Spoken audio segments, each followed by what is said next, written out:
So, Bonnie, what are the top 3 reasons why you believe estate planning attorneys should use your legacy system? The top 3 reasons why estate planning attorneys should use legacy system is to give clients an amazing experience compared to the subpar experience that they get with almost every other option out there, to give our estate planning attorneys in our program a sense of community and mentorship that they can't find anywhere else because so many are struggling alone. And thirdly, so that they're not spending their time. We teach them how to not spend their time on the administrative black hole of paperwork and how to build an efficient system with team members helping them so that they can rise above the paperwork and actually focus on revenue generating activities. But what role does estate planning play in ensuring business continues efficiently for entrepreneurs? I like to say that every adult, really 18 and up, you need to get an estate plan in place. And there's really no one needs it more so than any other person. That being said,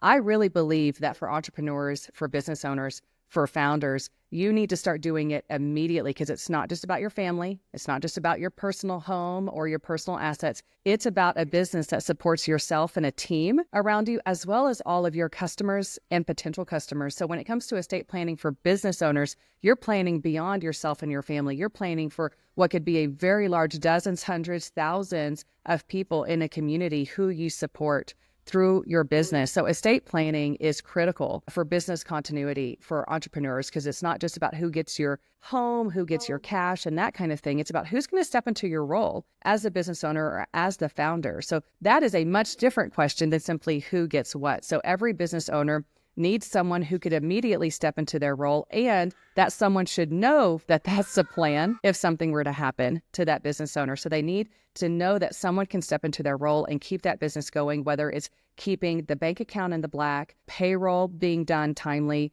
customers getting their services or products timely, the marketing continuing so that money can continue to come in the door. There's a lot of planning on the business side beyond simply the personal. And it really does fit into this larger notion of estate planning. It's for both your personal assets as well as the businesses that you've built. The 3 pieces of advice that I would give to entrepreneurs to make sure that they have a strategic plan in place if something were to happen to them is number 1, a buy-sell agreement. So an agreement in place that clarifies exactly what's going to happen to that business owner's interest in the company, especially if it's a very highly specific or technical role where a spouse of that business owner could not step in and run the business the same way the deceased spouse could. You want to make sure that the ownership of that deceased spouse can essentially be traded out for cash. That's through a buy-sell agreement funded typically by life insurance. So that's number 1. Number 2 is having a plan with someone who is probably on your team already or would be on your team as you do this planning, who could immediately step into your shoes and do what you do and keep that business going. So having kind of a comrade in arms in that way, whether they're an employee or a business partner or whatever the relationship might be, you've got a known and written plan with that person that if something were to happen to you, they can immediately step in and keep that business running. And the third thing that I would say that you definitely need to have in place is everything that you do must be in writing. Don't keep any of it in your head. It's a general piece of advice for simply, the right way to delegate, but don't keep anything in your head. It will never be able to be passed down if it's not tangible in some sort of way. So everything you do, make sure there's a written SOP around that. What happens when you pass away? So reasons people might delay estate planning, but it really, it exposes a lot of risk for waiting too long. But there is this idea that I don't have enough. I only have, whatever it might be, just a home and a bank account and a retirement account. So they think that's, quote, not enough. Although I would say if you have anything you care about, it doesn't matter how, big it is in value or small, anything you care about is enough reason to sit down and do an estate plan about what happens to that thing. And of course, if you have anyone you care about, any person, a spouse, an aging parent, children, adult or minor, then you need to sit down and do an estate plan. It's not that you need a certain amount in assets before you sit down and do it. So if you have anyone you care about or anything you care about, it's the right time to do an estate plan. Another reason, and I think this is almost comical, and when I say it, in my years of doing marketing for estate planning, people tend to laugh, although some people know it's true, which is people will delay because they think by planning for it, incapacity or death, will somehow hasten its occurrence. And I'm here to say that in my experience of working with hundreds and hundreds, and then a drafting team working with thousands and thousands of clients' estate plans over the years, we have never seen a correlation between planning for it and somehow that being bringing it about in a way. Those are obviously two separate things. I think that's more of an emotional response to not want to sit down and do your estate plan. Another reason people delay is they simply don't know what it's going to cost, and it's almost scary to think about. So you want to find an attorney who will be completely open and transparent with their fees so that you don't have to worry how that hourly invoice might be racking up fees, or if what you're deciding on as part of the estate planning conversation is somehow adding on a fee that you're not aware of until the end, and there's this big reveal of a fee that you're not prepared for. So for a lot of people, it's simply, I don't know how much it's going to cost. It could cost who knows what, and that's too much, and so I don't even want to talk about it. So those are the three big reasons people delay, but there's a risk, because if you wait too long, it's a stranger, a judge in the probate court who's going to be making decisions for your family. So let's talk about those risks, because people inevitably will kick it down the street until people don't know what they don't know. What are the risks of waiting too long to get your estate plan sorted? The number one risk of waiting too long to get your estate plan sorted is that you are leaving it up to a stranger, a probate judge, someone who has never met you, never met your family, will only know just bits and pieces about your situation. In a moment in time, you're letting a stranger or judge make the most important decisions related to your lasting legacy. Who's going to raise your kids if you can't? If you don't have that in writing, a probate judge will decide who's going to get what you leave under what terms at age 18 or 21 perhaps, or maybe some other terms depending on the situation. A probate judge, a stranger to your family, is going to be the one deciding that. And in most cases, kids at 18 or 21 do get access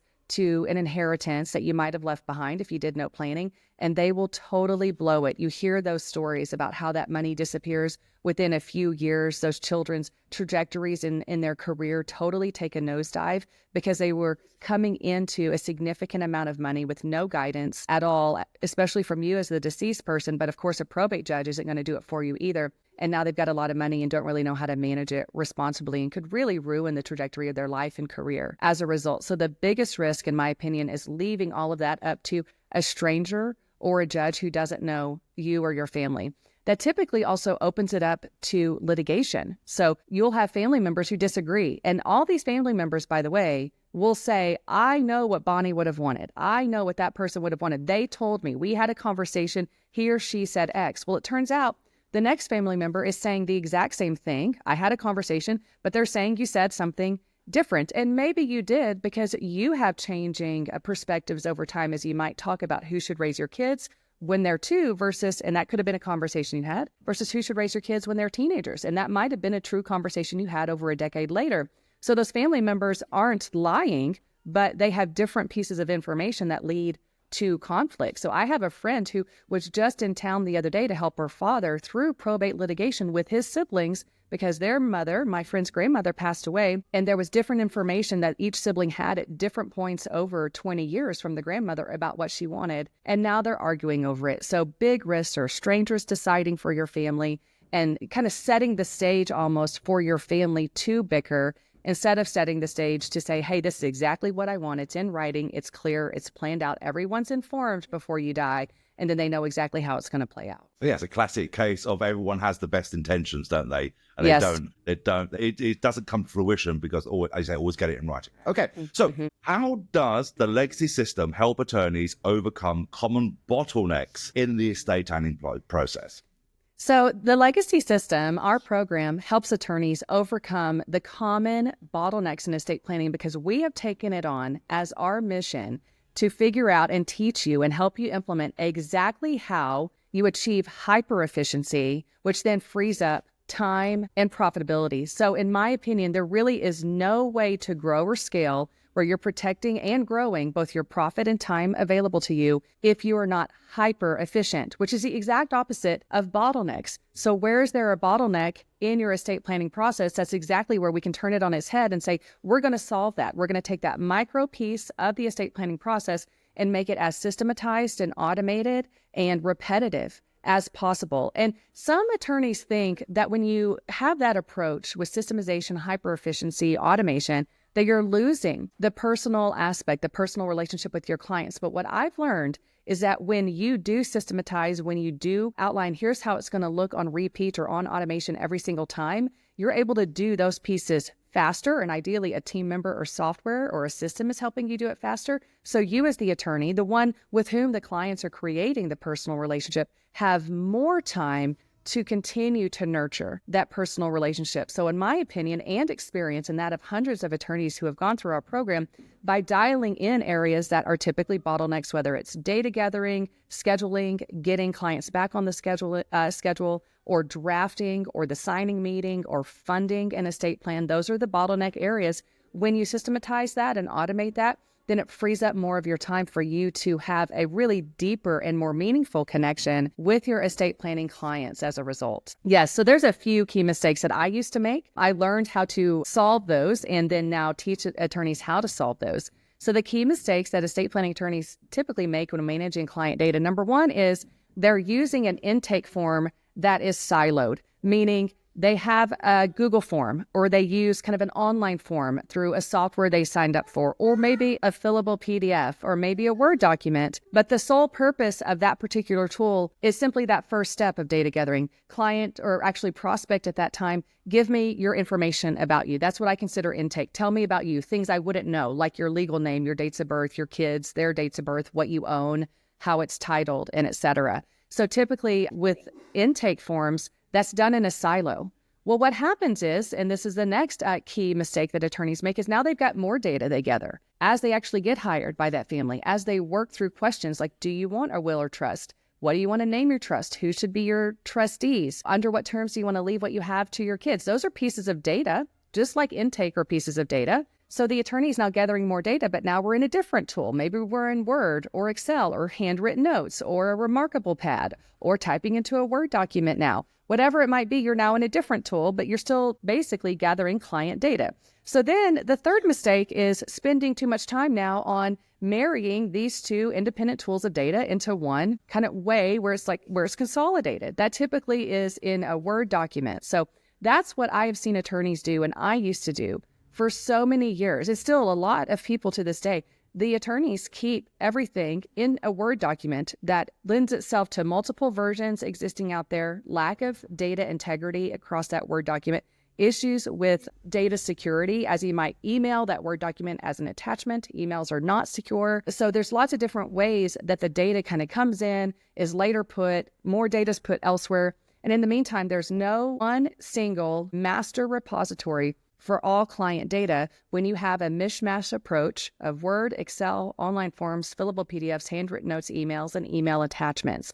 So those are the biggest mistakes attorneys make when managing client data. And I get it because the industry has been that way forever. Now, how you can avoid those is exactly what I have made it my mission to do in life. My mission in life is to help estate planning attorneys get more efficient, hyper efficient even. And so I've got software that I've created specifically from my own experience and that of hundreds of attorneys as well, called the Legacy app, which becomes the single master repository place for all client data, whether it's intake or design choices that you guide your client to make, or the client reviewing and approving all of that in-app, to the funding instructions to get that estate plan funded and fully funded and remains funded as your client's assets change over time. So how you avoid them is finding a tool. The Legacy app is the only one out there. Finding a tool that lets you do it in one single master place. So change is a big thing, Bonnie, and I'm going to slightly off script from here, but change is a big thing.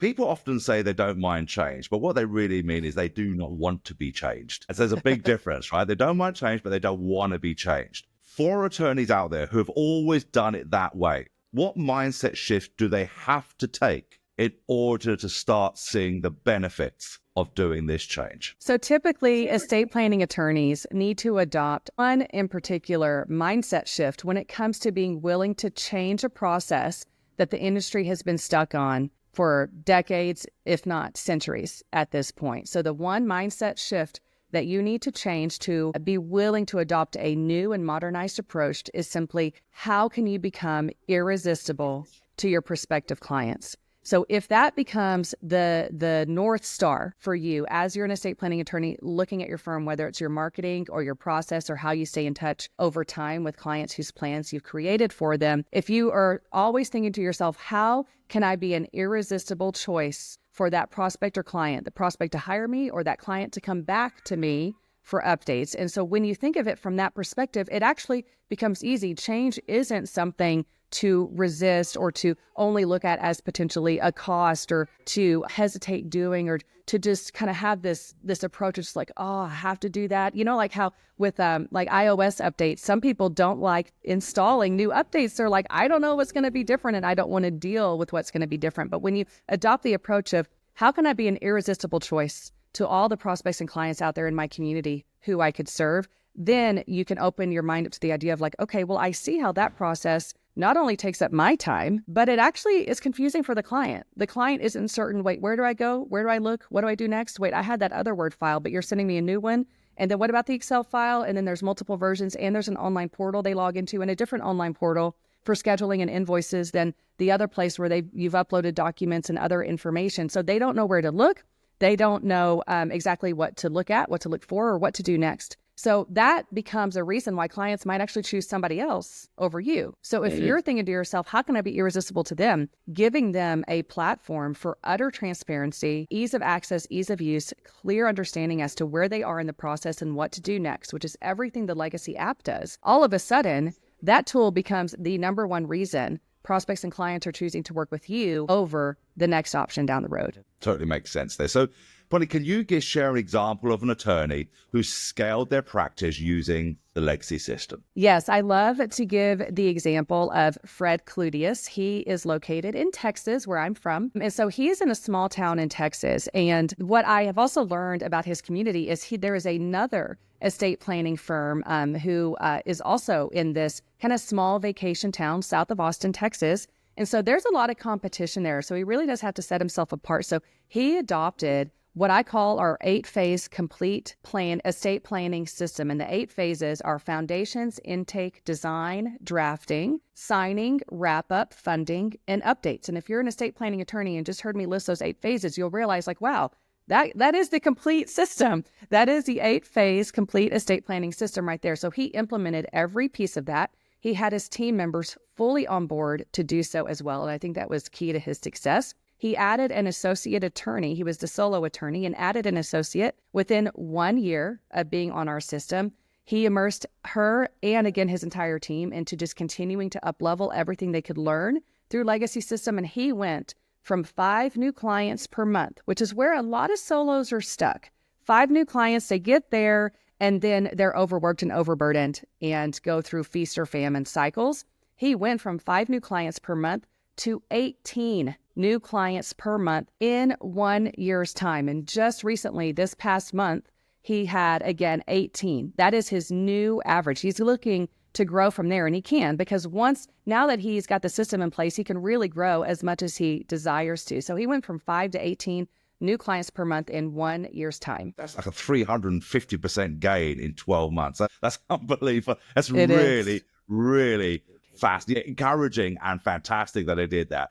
There are so many benefits to this. So what would you say are the most valuable features of the Legacy system that attorneys appreciate the most? I think the most valuable aspect of the Legacy system that estate planning attorneys appreciate the most is the strategic mix of our 3 pillars. You cannot find this mix or blend of services and training and coaching anywhere else in any other program out there. So the 3 pillars are the Legacy app software, which is how I figured out to solve this burning problem estate planning attorneys have with inefficiencies all around documents, data, files, information gathering, forms, PDFs, you name it. The Legacy app software is the first pillar. The second pillar is Legacy drafting. So I know that attorneys spend way too much of their own time on drafting, and we have a team to fully support you and take 2 to 7 hours of your drafting that you're personally doing off your plate. I mean, imagine having 2 to 7 more hours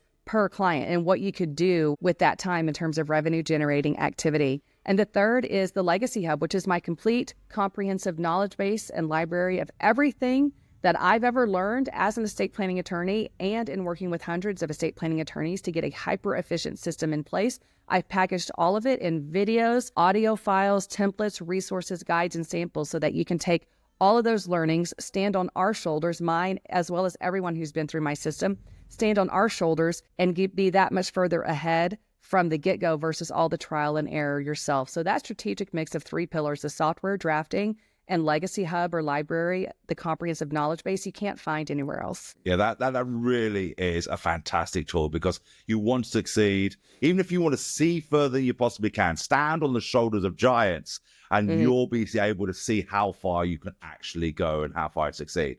So let's talk about accuracy, because the reasons for using an attorney is so normal people do not get it wrong. We go to the specialist, we're looking for making sure there's no mistakes, no errors. So how does the legacy architect improve accuracy and reduce errors when it comes to estate planning? So the legacy app software reduces errors, increases accuracy, which ultimately not only gives the estate planning attorneys peace of mind that what they've drafted doesn't contain inadvertent errors or typos, but the clients who sign those legal documents you prepared, they go to sleep that night with the peace of mind they haven't had before, because they know, given what they signed earlier that day in your office, everything that they care about, the things and the people, are fully protected as of that day that they sign their estate plan. So the idea of having software support you in that journey is really the only way you can do it. Otherwise, you're relying on just a human, on the manual labor, somebody noticing if there's a spelling of a name here, that name is repeated elsewhere in a Word document over there,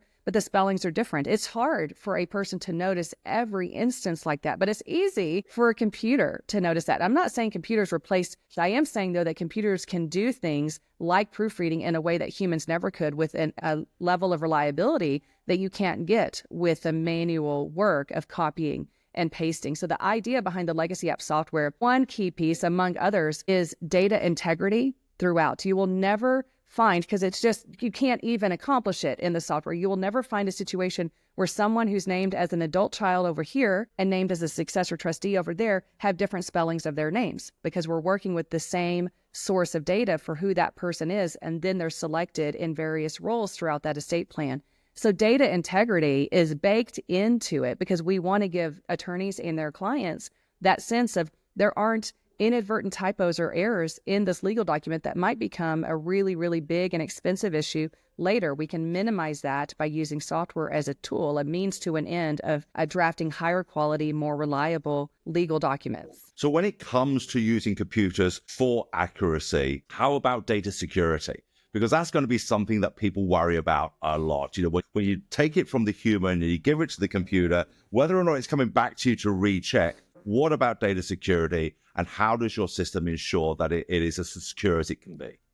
So we have at Legacy App Software's key security features that we have put in place with intention to make sure that every attorney whose data is in the Legacy App Software, as well as every one of their clients, is as secure as possible. So, for example, some of the very common security measures we have in place, like secure authentication, to make sure that you are who you say you are when you're presenting a username and password, multi-factor authentication to make sure that you've got other devices around you that are also confirming you are who you say you are. We encrypt key pieces of data. So any data that might be identifiable in any way, we fully encrypt to ensure that if we were to have an unfortunate hacking event, the data, nobody could do anything with it. It wouldn't mean anything. It would be total Greek to anyone who might look at it. So we have encryption in place. We've also got an IP block list and allow list to make sure that we don't have suspicious IPs, people using suspicious IPs trying to access the app, account lockout after a certain amount of time or failed login attempts, email verification, things like that. We also make sure that we use secure hosting. So we use Amazon Web Services to host all the data and all of the files. We have data backup if we ever need to restore data for any reason. So we like to make sure that we have these key security features in place. We've actually got a webpage devoted to security for any one of our attorneys or their clients, where you could double check everything that I just said and more to see what security measures we have in place to protect data. So if our attorneys were thinking, okay, I'd like to know more about it, what are the first steps attorneys should take if they want to implement the legacy system into their firm? The first step estate planning attorneys should take, if you want to implement the legacy system into your firm, is if you go to our website, I have a handful of free resources, and I've handpicked these free resources to be the ones where I know if you follow it to a T, you watch the video, you look at the guide or the worksheet, you could implement it and immediately save significant time. When you add up the amount of time saved per client based on what I teach and then multiply it by the number of clients you'll serve throughout your lifetime, We're talking hundreds of hours, months, years even, if you implement these small little pieces that you can simply find as free resources on our website. Also, grab my free book, The Ultimate Legacy, which is the exact system for estate planning attorneys to take home more profit, save precious time, and bring order out of the chaos. That book has hundreds of golden nuggets in it. I kind of went a little bit far, I would say, in the book. I just decided I'm getting it all out there. Someone could read the book and basically be able to implement all of it. Now, what you don't have with the book is the community and the actual software tool and the drafting service. But if you are a reader, you could read that book and implement everything, and that is available for free on our website as well. Now, the next step from there would be to join our legacy membership program with the 3 pillars: legacy app software, legacy drafting service, and the Legacy Hub, the comprehensive knowledge base that we've created. You can join that. It's month to month. You can cancel anytime, no questions asked. So there's really no reason not to, because at least just joining for a month and getting in and seeing if you like it, you can decide, it's not for me, and that's okay. You don't have to stay on it. But if it is, it will open up an entire world of hyper efficiency and profitability that you've never experienced before. So start with the free resources and move into membership. So one of the things that will stop people from taking action, Bonnie, as you well know, especially busy attorneys, is the fear about time. How much I can see I'll get time back down the road, but I don't have time now. What would you say to them to help them make that decision? So I know a lot of estate planning attorneys are concerned about the amount of time it would take now to save time down the road. You're already too busy. You're already overworked. You're already working late nights, weekends, last minute. I get it. I've been there. I've been there in a lot of different contexts throughout my life. But what I've learned is that what got me here won't get me there. So if I'm not willing to sit down and take a few hours of my time a week to save many dozens, hundreds of hours later, weeks and months, cumulatively over the years, then I'm just going to stay where I am. I'm going to stay overworked. I'm going to stay overburdened. I'm going to stay stressed out. I'm going to keep missing my family and important moments with my children as they grow up. So what got you here won't get you there. So you have to be willing. There really is no other way. You have to be willing to take the time now to save time later. There is no other formula that works out there. So I was just on a Zoom call with one of our new members earlier this week, and that was her concern. How much time is this going to take me? She said she could probably spare about 3 hours a week. And I said, that's great. That's a great starting point. And out of that 3 hours, do a 2-to-1 ratio. So for every hour that you're spending learning or reading, spend 2 hours implementing, because I'm very much a how person. And what you'll see in the legacy membership is the how. How do you do this exactly? Boom, boom, boom, checklist kind of approach. So listen to me for an hour in my trainings and in the book, and then spend 2 hours implementing. So to have that 2-to-1 approach, but you have to be willing to spend time now to gain something later. There's really no other way around it. And I don't like pretending that there is either. There is no other way around it, but I do know you're setting yourself up for hockey stick type growth when it comes to time, profit, and order that you can achieve if you're willing to take that short-term sacrifice. So talking of short-term sacrifice, what would you advise? How many hours would you advise people to put aside each week in their first 3 to 6 months of being in the system?